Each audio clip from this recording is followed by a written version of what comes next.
धारा में उद्धव जैसे ज्ञानी खुद डूबने लगे। भक्तों,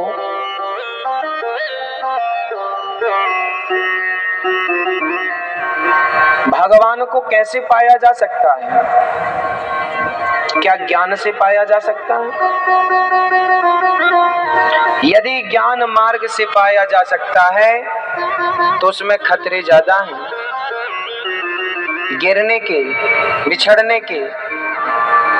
ज्ञान मार्ग जाता वही है, पर आसानी है भक्ति मार्ग में। और भक्ति मार्ग क्या है?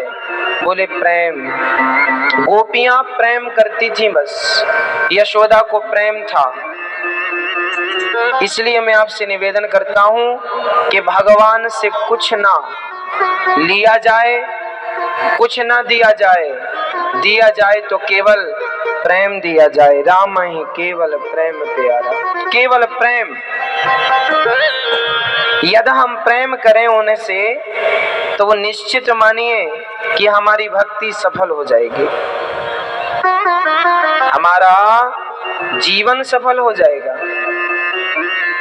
उद्धव जैसे ज्ञानी, अच्छा, ईश्वर तक पहुंचने के दो मार्ग हैं, एक ज्ञान मार्ग, एक भक्ति मार्ग। ज्ञान मार्ग है बंदर के बच्चे जैसा और भक्ति मार्ग है बिल्ली के बच्चे जैसा। जैसे बंदर का बच्चा अपनी माँ को पकड़ता है, इस पेड़ से इस पेड़ में बंदरिया छलांग लगाएगी तो बंदरिया बच्चे को नहीं पकड़ती, बच्चा माँ को पकड़ता है। यदि बच्चे की पकड़ कमजोर हो गई तो बच्चा गिर जाएगा। पर बिल्ली में उल्टा है। कहते हैं बिल्ली का जब बच्चा होता है ना तो बिल्ली अपने बच्चे को 7 घर घुमाती है, तब कहीं बिल्ली के बच्चे की आंख खुलती है। आप भी 7 दिन की कथा सुनेंगे तो आपकी भी आंख खुल जाएगी। अच्छा, बिल्ली अपने बच्चे को 7 घर घुमाती है। अब आप बताओ कि वहां पर बच्चा बिल्ली को पकड़ता है या बिल्ली अपने बच्चे को पकड़ती है? कौन किसे पकड़ता है? बिल्ली अपने बच्चे को कहां पकड़ती है? बच्चे की गर्दन पकड़ती है। ये वही बिल्ली है, चूहे को पकड़ती है तो फाड़ डालती है और बच्चे को पकड़ के दौड़ती है तो खरोंच नहीं आने देती है ना। बस जैसे बिल्ली अपने बच्चे को पकड़कर दौड़ती है, चलती है, बच्चा माँ को नहीं, माँ बच्चे को पकड़ती है, तो जो ज्ञानी होता है वो भगवान को वैसे ही पकड़ता है जैसे बंदर के बच्चे ने माँ को पकड़ा है। और जो भक्त होता है वो भगवान को कभी नहीं पकड़ता, स्वयं भगवान उसे पकड़ता है जो भक्त होता है। जैसे बच्चे को बिल्ली ने पकड़ लिया। इसलिए हम निवेदन करते हैं आपसे कि भगवान को कभी पकड़ना मत, क्योंकि यदि आप उसे पकड़ेंगे तो अहंकारवश कभी छोड़ देंगे, पर वो जिन्हें पकड़ लेते हैं वो कभी छोड़ते नहीं हैं। इसलिए भगवान से ये मत कहना कि हम तुझे पकड़ेंगे, भगवान से सदा हाथ जोड़कर यही कहना, प्रभु मैं तुझे क्या पकड़ूंगा, आप मुझे पकड़ लीजिए, बस मेरे लिए पर्याप्त है।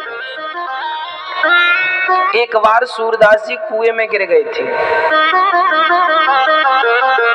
आंधी चली, रास्ता भटक गए, कुएं में गिर गए। कुआं गहरा था, कुएं में गिरे तो कृष्ण कृष्ण कृष्ण कृष्ण सूरदास जी जपने लगे। वो कृष्ण के बड़े प्रेमी थे, कृष्ण कृष्ण कृष्ण जपते। अब भगवान ने देखा कि मेरा भक्त कुएं में गिरा है, इसे कैसे निकालूं, तो भगवान खुद बच्चे के रूप में चले गए, छोटे से बच्चे बन गए और कृष्ण ने कहा, बाबा कुएं में गिर गए हो, आओ मेरा हाथ पकड़ लो, मैं आपको ऊपर कर दूं। सूरदास जी समझ गए घनघोर जंगल में कोई बालक तो आ नहीं सकता, मेरे कृष्ण ही पहुंचे हैं इस रूप में। सूरदास जी ने कहा, भगवान मैं तो अंधा हूं, मुझे क्या पता कि आपका हाथ कहाँ है, मुझे नहीं पता कि आपका हाथ कहाँ है, पर आपको पता है कि मेरा हाथ कहाँ है, इसलिए मैं आपको क्या पकड़ूं भगवान, आप मुझे पकड़ लीजिए और मुझे पार लगा दीजिए। सूरदास जी ने अपना हाथ एक जगह कर लिया। अब पकड़ो तो तुम, पार लगाओ तो तुम, नहीं तो हम तो पड़े ही हैं। मर्जी आपकी, तारो ना तारो मर्जी तुम्हारी। बस भक्तों, कुछ आए ना आए एक चीज सीख लेना, समर्पण करना सीख लेना।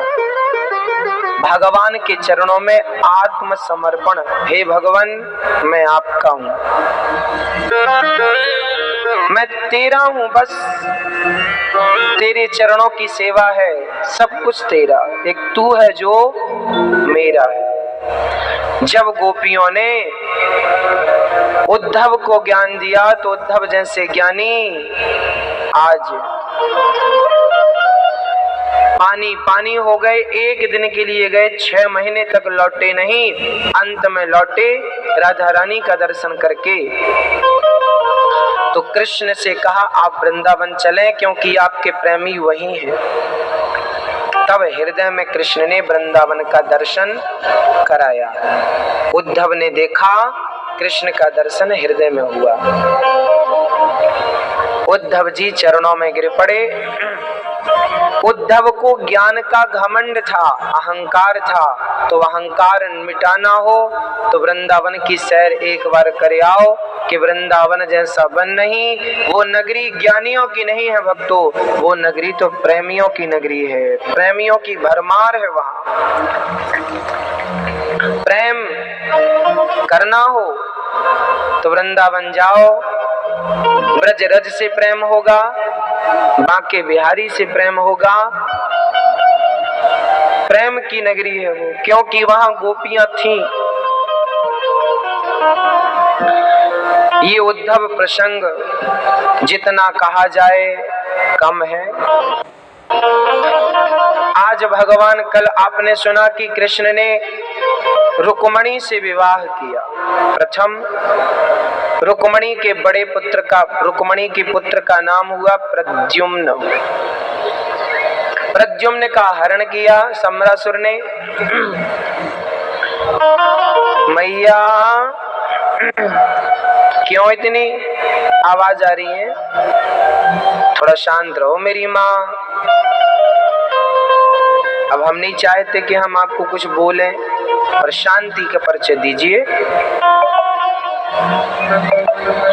भगवान का विवाह रुक्मणी से हुआ। प्रथम पुत्र हुए प्रद्युम्न। प्रद्युम्न का हरण सम्रासुर ने किया, सम्रासुर को मार डाला। प्रद्युम्न जी ने बड़े होकर रति से विवाह किया।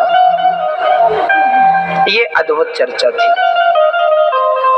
परीक्षित ने कहा गुरुदेव, हमने सुना है भगवान के बहुत विवाह हुए हैं, आपने तो मात्र एक ही विवाह की चर्चा सुनाई और उनके बेटे की विवाह की चर्चा भी आपने कह डाली, हमें और विवाह की चर्चा सुनाओ। तब सुनाते हैं, सुनो। भगवान का दूसरा विवाह संपन्न हुआ था जामवंत की बेटी जाम्बवती से। क्या हुआ, एक दिन भगवान श्री कृष्ण के नगर में एक सूर्य भगवान का भक्त तप कर रहा था। नाम था सत्राजित। आसित सत्राजितः सूर्यो भक्तस्य परमः सखा। सूर्य भगवान के परम भक्त सत्राजित जी इतनी भक्ति सूर्य भगवान की कि एक दिन सूर्य भगवान प्रकट हो गए। सूर्य भगवान ने कहा पुत्र वरदान मांगो।